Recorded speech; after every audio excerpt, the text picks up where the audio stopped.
Selamat malam pemirsa, kita berjumpa lagi di dalam program Impact bersama saya Peter Gonta. Dan malam ini di studio telah hadir Menteri Komunikasi dan Informatika yang kebetulan juga adalah Sekjen Partai Nasdem.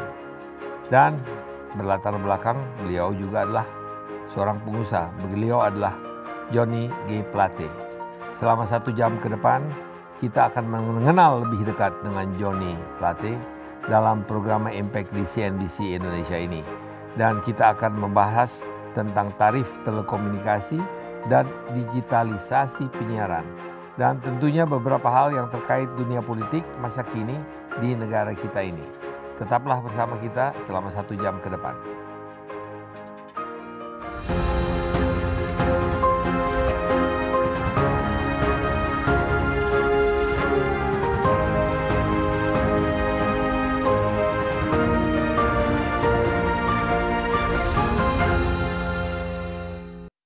Johnny Gerat Plate, Menkom Info.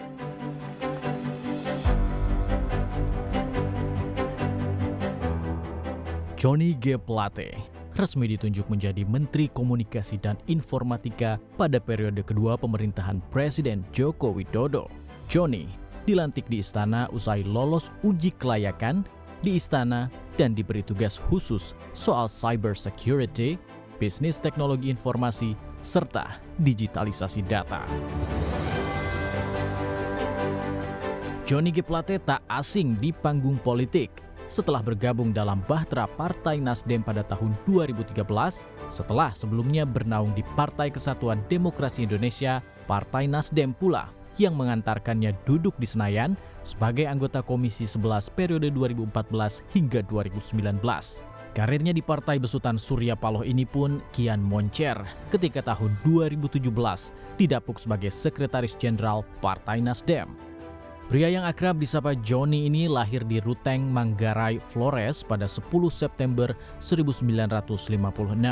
Sebelum aktif di ranah politik, ia adalah seorang pengusaha.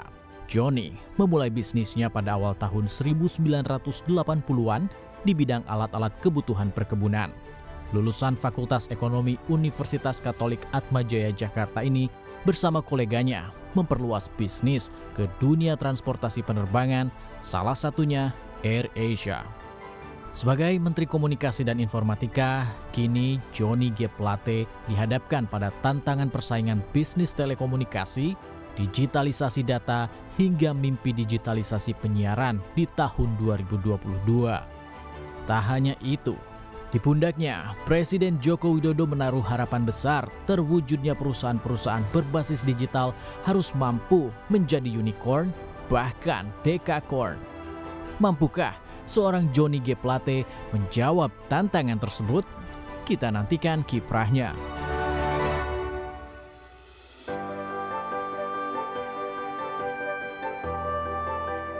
Selamat malam Pak Menteri. Selamat malam Pak Peter. Apa kabar? Kabar baik sekali Pak Peter. Stay healthy. Terima kasih atas kedatangannya di studio CNBC pada malam ini. Banyak hal yang ingin kita bicarakan atau diskusikan, mungkin banyak hal. Dan untuk pertama kalinya boleh saya sampaikan bahwa promosi yang kita sampaikan di media sosial, terutama di dunia maya, pertanyaan kali ini adalah terbanyak kepada seorang menteri maupun narasumber yang lain-lain juga. Jadi buat saya menjadi pertanyaan, mengapa Johnny Plate menjadi seorang yang kelihatannya sangat disorot oleh masyarakat, ya. Tapi sebelumnya ingin saya menanyakan, Bapak Menteri mempunyai background sebagai pengusaha. Betul, Kira-kira Pak bisa Peter. menyampaikan asal muasalnya dan datangnya sebetulnya dari Flores. Datang ke Jakarta dan apa yang menjadi permulaan daripada karir Pak Menteri? Iya, panjang sekali ceritanya Pak Peter. Ini Dibuat mesti pendek aja. balik ke tahun 80-an lagi ya. Ya dari Flores kita datang sini pasti mau mencari ilmu. Nah prinsip saya dulu sederhana aja, kalau orang tua pingin kita mencari ijazah, karena harapannya kita menggantikan tugas-tugas mereka sebagai pegawai negeri sipil, karena ayah saya dan ibu saya pegawai negeri sipil ya. Tapi justru terbalik dengan saya ke Jawa sini, ke Jakarta bukan mencari ijazah, tapi mencari ilmu dan pengalaman. Itu yang melatar belakangi sehingga orientasi kehidupan saya arahnya ke pengalaman dan kemampuan teknis ya. Sehingga pada saat awal itu selain kuliah ya mencoba-cobalah mulai dari dunia usaha yang waktu itu untuk pendatang ya dari luar atau dari Nusa Tenggara Timur, dari Indonesia Timur sangat jarang untuk terjun di dunia usaha. Saya memilih profesi itu. Dan dari situ seperti tadi yang CNBC sampaikan, mulai dari yang paling sederhana di zaman itu dulu adalah zaman lagi ramainya program transmigrasi. Ya, para transmigran yang dikirim dari Jawa ke wilayah lain di tanah air kita ini membutuhkan banyak sekali peralatannya. Kebetulan transmigrasi dekat sekali dengan pertanian, jadi kita awali dengan menyediakan untuk membekali para transmigran sebagai petani-petani unggul. Ya, pada saat mereka ditempatkan di lokasi-lokasi penempatan transmigrasi. Gitu. Dan kemudian dia berkembang sejalan juga dengan semakin luasnya pergaulan dan persahabatan, baik domestik dalam negeri maupun di internasional, khususnya di industri penerbangan, yang waktu itu kompleks sekali. Saya tahu Pak Peter juga waktu itu. Ya, Pak Peter sibuk juga, kan ada tersinggung-singgung atau berkaitan sedikit dengan industri itu. Dan industri penerbangan erat sekali hubungannya dengan industri keuangan dan perbankan.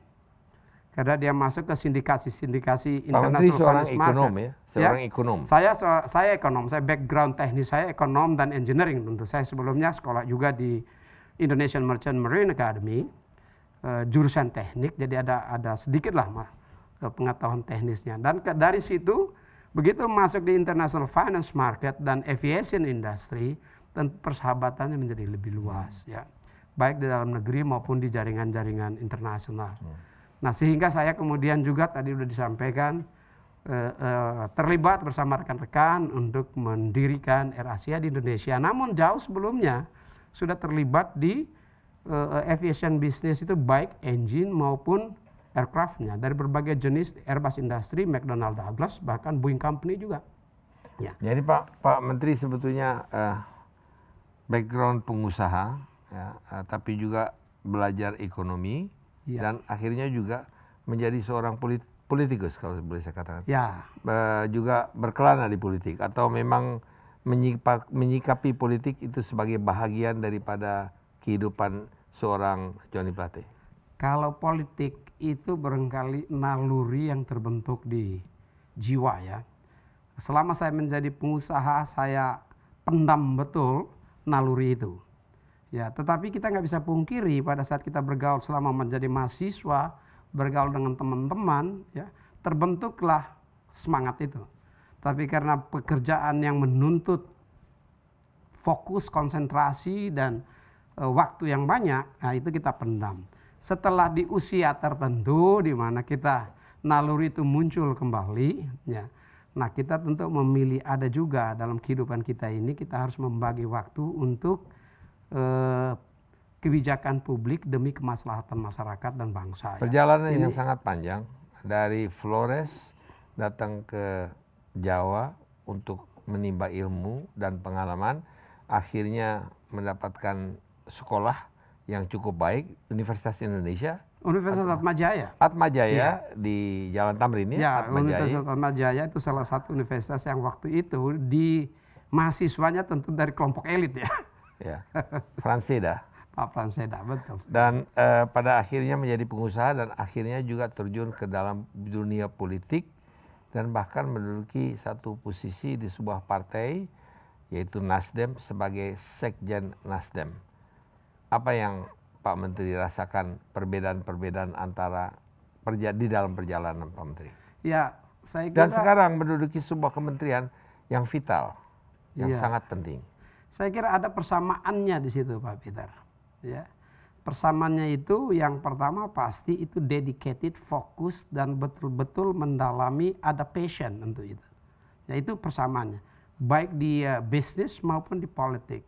Kalau nggak ada passion pasti kita gagal dan harus fokus. Kalau dulu passionnya bisnis dan fokus di bisnis, begitu kita beralih ke politik, maka kita harus memilih salah satunya. Dan saya pada saat memilih politik harus totalitasnya ada di sana. Saya diajak sama Bang Surya. Ya, pemerintah dan politik sama tidak? Ya? Pemerintah dan politik sama? Tidak sama. Tidak sama. Tidak harus sama. memilih salah satu ya. Nah, pada Tapi saat pada pemerintah, saat sekarang menteri maupun sekjen. Nah, ini dia, ada bedanya sedikit Pak Peter. Bisnis dan politik ya, itu harus memilih salah satu karena tidak mungkin kita melakukan dua-duanya karena ada irisan potensi konfliknya.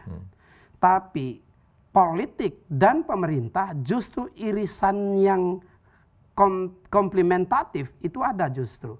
Maka ya sebagai sekjen partai di mana partai adalah rekrutmen politik nasional dan partai mempunyai lengan politik di parlemen, maka tentu di sini komplementatif dia, saling melengkapi.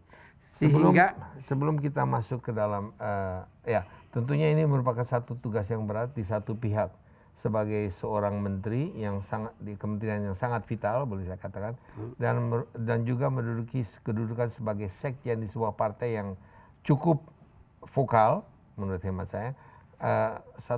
Bagaimana membagi tugasnya? Nah ini dia, ini tentu pengalaman untuk mengaturnya. Pengalaman untuk mengaturnya. Sebagaimana dulu pada saat bisnis, kita kan memegang portofolio tidak satu. Beberapa portofolio dan harus mengatur waktunya agar seluruh portofolionya bisa bertumbuh dan berkembang. Demikian pula sekarang. Ya pada saat sebagai pejabat publik ya, sebagai menteri fokus saya pasti mensukseskan program Pak Joko Widodo. Nah, karena itu yang diperjanjikan kepada rakyat yang diusung dan didukung oleh partai. Itu nomor satu. Nah disitulah titik temu kesuksesannya Pak Joko Widodo adalah bagian dari bagaimana partai dulu mempunyai visi yang sejalan dan searah dengan presiden. Tetapi kalau kegagalannya Pak Joko Widodo itu bukan kegagalan Pak Joko Widodo, kegagalan partai yang mengusungnya, yang tidak bisa mengawal. Nah di sini barangkali titik temu di mana partai saya sebagai sekjen partai harus memastikan semua kinerja saya untuk kesuksesan presiden, sekaligus kesuksesan presiden adalah apa? Achievement-nya partai. Nah disinilah titik simpul, titik temunya. Pak Menteri, sebelum kita masuk ke dalam fokus atau memfokus kepada isu utama yang ingin kita dengar dari Pak Menteri yaitu digitalisasi dan komunikasi, kita mendengar bahwa Ketua Partai Nasdem baru-baru ini masuk rumah sakit dan banyak isu yang beredar. Apa sebetulnya? Ya sebetulnya memang betul, saya juga sudah menyampaikan kepada publik ya, Ketua Umum Bang Surya Paloh awal sakit, masuk rumah sakit dan didiagnosis sebagai DBD ya. Kemudian ternyata setelah DBD demam berdarah. Ya demam berdarah ya. Kemudian ternyata tidak saja demam berdarah, juga tertular virus COVID-19. Ya berkat doa kita bersama ya dan keterampilan para medis itu saat ini pelayanan medis yang baik di RSPAD, informasi yang terakhir saya peroleh perlahan-lahan sudah mulai pulih dan recovery. Nah kita tentu berdoa agar recovery Bang Surya lebih cepat ya, karena banyak tugas-tugas juga yang perlu kita sebagai partai politik ya, yang perlu kita lakukan, yang arah dan kebijakannya, kompas politiknya ada di Ketua Umum tentunya. Pak Menteri, sebelum kita jeda, saya rasa satu pertanyaan yang harus saya sampaikan mengenai digitalisasi dan telekomunikasi dan peranannya di dalam kemajuan perekonomian Indonesia. Namun demikian sebelum jeda, Pak Menteri bisa sampaikan Omnibus Law, dampak daripada Omnibus Law terhadap undang-undang penyiaran, undang-undang digitalisasi, undang-undang telekomunikasi. Apa makna utama daripada Omnibus Law itu terhadap apa yang sebetulnya berada di dalam naungan atau di bawah kontrol Kementerian Kominfo, Komunikasi dan Informasi? Yang pertama pasti Pak Peter ya, Undang-Undang Cipta Kerja ini di sektor telekomunikasi ini sangat membantu mendorong akselerasi transformasi digital. Karena di dalamnya juga ya memungkinkan ya untuk membangun industri telekomunikasi yang lebih sehat, lebih ekonomis, lebih produktif ya. Di sisi yang satu melalui tata kelola sumber daya yang lebih baik ya. Di sisi yang lain juga mendorong digitalisasi broadcasting company, ya, industri penyiaran yang juga memberikan manfaat dalam efisiensi pemanfaatan sumber daya, khususnya sumber daya terbatasnya spektrum frekuensi, dan mengajak dan mendorong agar industri pertelevisian kita, ya, itu tidak masuk ke era sunset, tapi justru rebound dan bangkit kembali di era baru di mana postur persaingannya berbeda akibat disrupsi teknologi. Seperti misalnya munculnya over the top yang langsung head to head dengan industri penyiaran. Kelihatannya dari apa yang Pak Menteri sampaikan barusan adalah sangat optimis bahwa kita dapat melakukan satu pembaharuan agar supaya industri pertelevisian penyiaran itu akan bangkit kembali. Tapi itu tidak kontroversi oleh karena di seluruh dunia mengakui bahwa pertelevisian itu atau industri pertelevisian itu telah berada di dalam satu sunset industri. Dan Pak Menteri mengatakan di Indonesia kita bisa atasi sendiri. Itu dia Pak Peter.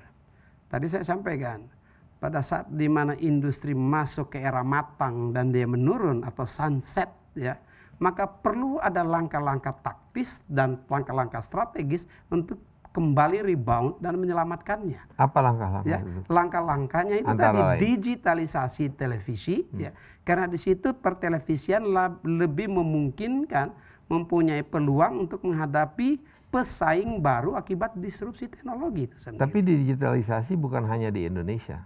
Ya betul, Digitalisasi ada di seluruh dunia. betul. Dan itu pun di seluruh dunia mereka mengalami masalah karena berhadapan dengan OTT. Tapi Bapak Menteri bisa mengatasinya. Oh pasti. Jadi Pak Peter ya, digitalisasi televisi Indonesia bersamaan waktunya dengan transformasi digital akibat COVID-19. Dan ini mendapat dukungan politik yang kuat dari Presiden, di mana Presiden menetapkan bahwa COVID-19 ini adalah satu titik giant leap untuk kita. Satu titik lompatan baru. Ya. Justru disitulah terjadi restrukturisasi besar-besaran. Salah satunya melalui legislasi dan payung hukum yang lebih pro kepada ekonomi. Kita akan teruskan mengenai ini mungkin lebih detail setelah pesan-pesan berikut ini. Pak Menteri, mohon maaf. Pemirsa, Impact akan kembali setelah jeda iklan berikut ini. Dan kita akan memperdalam pembicaraan kita bersama dengan Bapak Menteri Komunikasi dan Informasi mengenai digitalisasi dan bagaimana membangkitkan kembali satu industri pertelevisian yang sebetulnya menghadapi satu keadaan sunset industri atau sebetulnya keadaan usaha yang mulai menurun. Tetaplah bersama kita di program Impact.